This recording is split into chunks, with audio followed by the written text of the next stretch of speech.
हमारा राष्ट्रीय स्वयंसेवक संघ ने एक निर्णय लिया है कि इस लोकसभा चुनाव में जो मोदी जी दावा आज कर रहे हैं बीजेपी 400 पार, वो 400 पार को कैसा रोक सकते, इसका मंथन हमारे राष्ट्रीय स्वयंसेवक संघ ने किया और ये निर्णय लिया है कि इस चुनाव में बीजेपी को हराना है, देश को बचाना है, संविधान को बचाना है। इसलिए 400 पार का जो सपना है बीजेपी का, वो कैसा चूर कर सकते हैं और हमारा संविधान कैसा बच सकता है। बीते 10 साल से बीजेपी यहाँ राज कर रही है और इस 10 साल में हमने क्या पाया, हमने क्या खोया, आज हमारी स्थिति क्या है। मतलब ये संविधान का पूरा उल्लंघन है। संविधान में ठीक है, अगर वो जिम्मेदार भी होंगे, भ्रष्टाचार किया भी होगा, ऐसे कई मामले हैं जो 10-10, 20-20 साल से इस देश में चल रहे हैं, लेकिन उनको ना अरेस्ट किया गया। और ताज्जुब की बात है कि पूरे विपक्ष ही लोग भ्रष्टाचारी है क्या? बीजेपी का आज तक एक भी लोक प्रतिनिधि हो, आमदार हो, खासदार हो, मंत्री हो, उसके ऊपर एक भी केस नहीं है। ऐसी स्थिति में संविधान बचाना हो तो हमें ये बीजेपी को हटाने के लिए इंडिया गठबंधन को ही वोट देना जरूरी है। यह समझाने के लिए हम मतदाताओं में जाने वाले हैं। हमने प्रेस नोट में लिखा है, ये सारी चीजें हैं। अब सबको एक एडवर्टाइज चलती है, सबको मालूम है भारत के 80 करोड़ जनता को फ्री का राशन 5 किलो दे रहे हैं। फ्री का नाम है, फ्री का, गरीबों को हम राशन बांट रहे हैं। अब आप सबको मालूम होगा वो जो चावल मिलता है, वो जो गेहूं मिलता है, वो जानवरों को खाने के लिए है। पूरे शहर में आपने सुने भी होंगे घूमकर, वो राशन से जो चावल मिलता है खुलेआम 20-22 रुपए किलो से बेचा जा रहा है। और वो किसको बेचा जा रहा है? उन्होंने एक अनाज माफिया पैदा किया है। ये तो नाम है बाहर, गरीबों को 80 करोड़ गरीब जनता को हम चावल बांट रहे, फ्री में गेहूं बांट रहे, लेकिन वहां से वो गरीबों को फायदा नहीं मिल रहा। 90% जनता 20-22 किलो के भाव से बिकते हैं और वो अनाज माफिया खरीदते हैं। कौन खरीदते हैं? वो अनाज माफिया। वो अनाज माफिया उसके 40 से 60 रुपए, 70 रुपए, 80 रुपए भी बना रहे हैं। इसका मतलब ये जनता को समझ में नहीं आ रहा। आज हम ये देख रहे, इस वक्त ये पोजीशन है अभी आज की कि हर कोई जो भी भारत का नागरिक है वो हकदार है इसका कि संविधान में जो हमारे अधिकार है वो हमें मिलना चाहिए। और इसीलिए हमने महाविकास आघाड़ी महाराष्ट्र में और पूरे देश में जो इंडिया गठबंधन बना है उसको समर्थन देने के लिए हम आपके सामने आए हैं। और समर्थन बोले तो खुलेआम ये समर्थन तो है ही, लेकिन मैंने पहले कहा है कि वोटरों को हम जागरूक करने वाले हैं। आरएसएस पॉलिटिकल विंग नहीं है, ये एक सामाजिक और सांस्कृतिक संगठन है। इस देश में एक ही आरएसएस है और वो हम हैं। ये हमारा खुलेआम दावा है। इसके अंदर किसी को ऑब्जेक्शन होगा तो उनको बोलो कि कागज़ ला के उनको दिखा दो। पहली चीज़, ये विषय से हटके था। इलेक्शन में क्यों हमारी मजबूरी है कि इस बार हम किसी एक ऐसे संगठन का साथ दें, ऐसे गठबंधन का साथ दें जो संविधान के स्वरूप में चलने की ताकत रखता हो। हम हर उस व्यक्ति के, उस कैंडिडेट के विरोध में काम करेंगे जो संविधान के विरोध में कहीं ना कहीं हमको नजर आ रहा है। इंडिया गठबंधन हमारे लिए एक बड़ा स्वरूप लेकर सामने आया है। इसलिए हमको लगता है कि बीजेपी को रोकने के लिए इंडिया गठबंधन के साथ हमने मिलकर काम करना चाहिए। हमारी आरएसएस आज तकरीबन 2.5 लाख प्लस कैडर के साथ में इस इंडिया में मौजूद है और हम हमारे कैडर्स को हमने साफ आदेश दिया हुआ है कि हर उस व्यक्ति का हम साथ देंगे जो कहीं ना कहीं उन मनुवादी विचारधारा के विरोध में काम करने की क्षमता रखता हो। हमारे लिए कांग्रेस, शिवसेना, राष्ट्रवादी, तृणमूल कांग्रेस, आप कोई मैटर नहीं करता। हमारे लिए वो मैटर करता है जो उनकी गलत नीतियों को रोकने की ताकत रखता हो और इस उद्देश्य से हम किसी भी प्रकार से पॉलिटिकली हम इन्वॉल्वमेंट नहीं होगा। आरएसएस जो कैडर बेस है वो ज़मीनी लेवल पे काम करेगा। हम किसी भी चुनाव प्रचार सभा का हिस्सा नहीं होंगे। हमारा समर्थन जरूर है, हम वोटर्स को उनके तरफ डाइवर्ट करने की बात करेंगे, लेकिन चुनावी सभाओं में हम किसी पार्टी विशेष का प्रचार प्रसार नहीं करेंगे, क्योंकि आज की परिस्थिति जो गुरुजी ने बताया कि जिस देश में 80 करोड़ गरीब लोग रहते हो वो देश विकसित हो गया है, ऐसा माननीय प्रधानमंत्री जी टीवी पे आके बोल रहे हैं। ये तो मेरे लिए बहुत सोचने वाली बात है कि जिस आदमी का 80% शरीर खराब हो चुका हो और हम उसको पहलवान मानते हैं।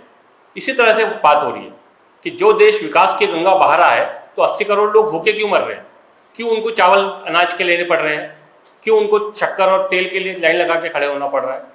यहाँ पर जो एक प्रोपेगेंडा किया जा रहा है, मैं क्योंकि मीडिया से हूँ, मीडिया आप लोग मेरे मीडिया के साथी हैं, मैं किसी भी प्रकार से मीडिया के विषय में गलत बोलने पर यकीन नहीं रखता।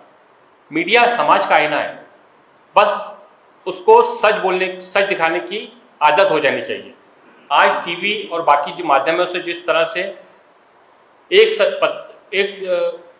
पक्ष को सत्ता में वापस लाने की कोशिश हो रही है और उसका नतीजा है 400, 500, 700 की जरूरत उनको नहीं है।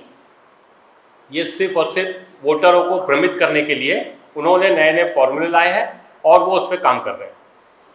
तो हमारा खुला समर्थन, जो भी संवैधानिक रूप से पार्टियां काम कर रही है उनके कैंडिडेट को हमारा समर्थन होगा। हम इंडिया गठबंधन को अपना समर्थन खुला तौर पे जाहिर कर रहे हैं, क्योंकि कहीं ना कहीं उनके तरफ से हमको इस बात का अंदेशा है कि ये संविधान के लिए काम करने की आज भी थोड़ी बहुत क्षमता रखते हैं। पुराना क्या हुआ है इस पर फिलहाल अभी हम लोग कोई विचार मंथन करने के मूड में नहीं है।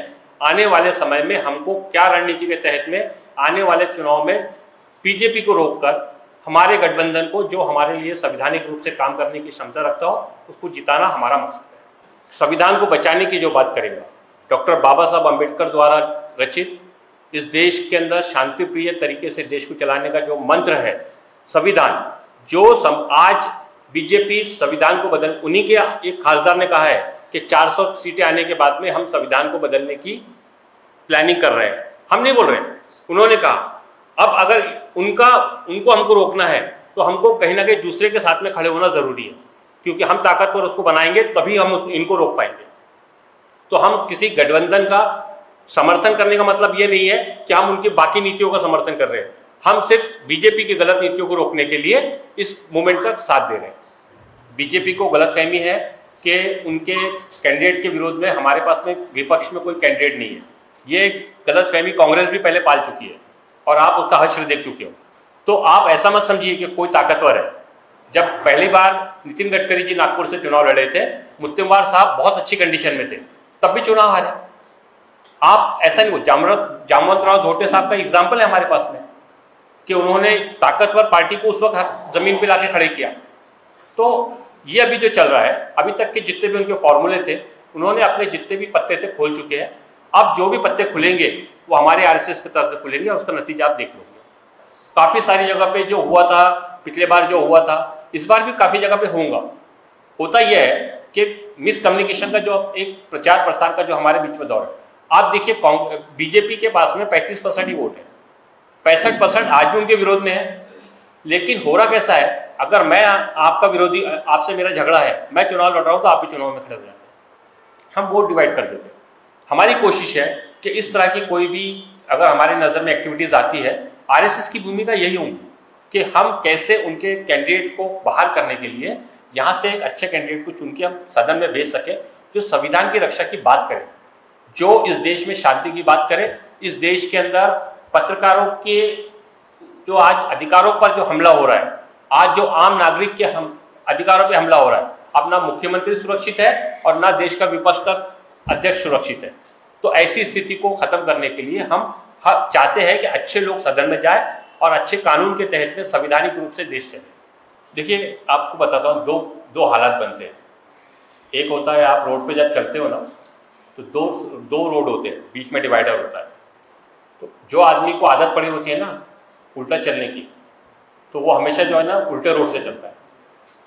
बाबा साहब अम्बेडकर ने जब संविधान लिखा और देश की स्थिति को ध्यान में रख के लिखा, आज अगर बीजेपी में दम है तो वो एक सुप्रीम कोर्ट में हमारे तरफ से जनार्दन मुन साहब हलफनामा डालने तैयार है, वहाँ से आरएसएस के मोहन भागवत और बीजेपी का राष्ट्रीय अध्यक्ष एक हलफनामा डाल के दिखा दे कि साहब, हम चाहे सत्ता में रहे या ना रहे, हम संविधान के किसी भी कायदे का हनन नहीं करेंगे, इतना ही लिख के अगर दे दे तो मैं आपकी बात को सत्यता के रूप में लेकर उनका भी समर्थन करने की ताकत रखता हूँ।